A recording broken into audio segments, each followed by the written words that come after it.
Greetings, hope you're doing well. Today I'm doing a quick review of the new 21 Savage / Metro Boomin tape titled Savage Mode 2. Please consider liking and subscribing if you enjoy the video. I will admit I have not been a big 21 Savage fan since he has emerged onto the scene. In the contemporary trap rap field, I found him to be one of the least interesting artists, though a lot of people online claim that he was cold and heartless and ruthless on the mic. Then I hear shit like this.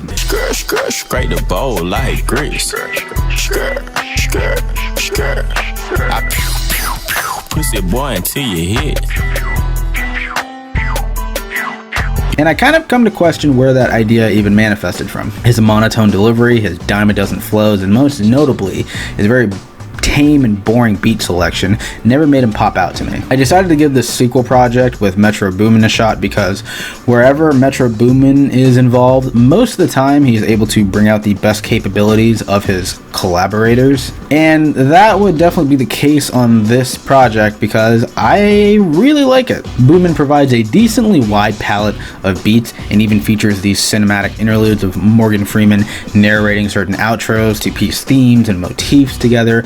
But for me, it is at its best when the beats are murky and ominous, and with Savage sounding like he is hungering for violence or participating in some other vice. Like the track Runnin, the labored runnin' carries so much energy. GLOCK in My Lap is a murky banger which features these cathedral choir samples that flourish in the drum pattern. The track with Young Thug has this new age background to it. The mellifluous beat perfectly accommodates Savage's strengths, not to mention Young Thug absolutely shines on this track. SLIDIN has this pretty melodic element to it to make the refrain stand out. Mini Men has a driving beat and some starlit synth arpeggios to them, while Savage is going from flow to flow, keeping the track somewhat dynamic. I love the missing persons vibe I get from SNITCHES and Rats featuring Young Nudie and No Op Left Behind. These tracks have like an inherent nocturnal mystery movie aesthetic that I came to enjoy about them. Steppin' on People provides an unexpected detour sonically. Most of the record up to this point consists of hard-hitting, bleak, and cinematic X production, but the sound on this track takes a classic funk route. The shimmering strings, the blurting horn samples, the disco-y percussion, and Savage writing on top of it works pretty well. Rip Love is a complicated, heartbreaking track where Savage is reflecting on his warped take of romance as well as the pain he has suffered from losing close ones and having to hide his misery in public. And the closer said and done, I love the happy ending idea it's going for, using elegant piano samples and a feel-good vibe.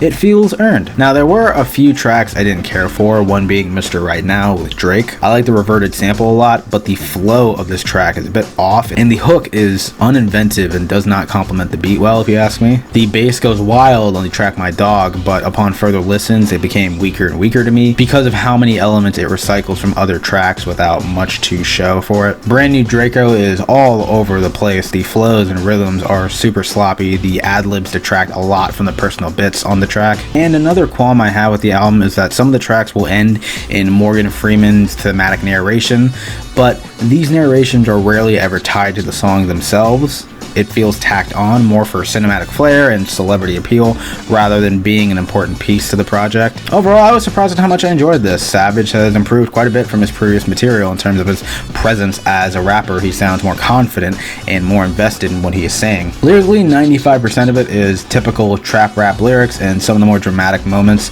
on the album can be hindered by questionable lyrical decisions. But what matters most are presentation, the flows, and the beats, and Metro Boomin yet again proves to be a hip-hop whisperer of some sort. Those are my thoughts. What are yours? Let me know down below, and I will leave it at that. I'd give it a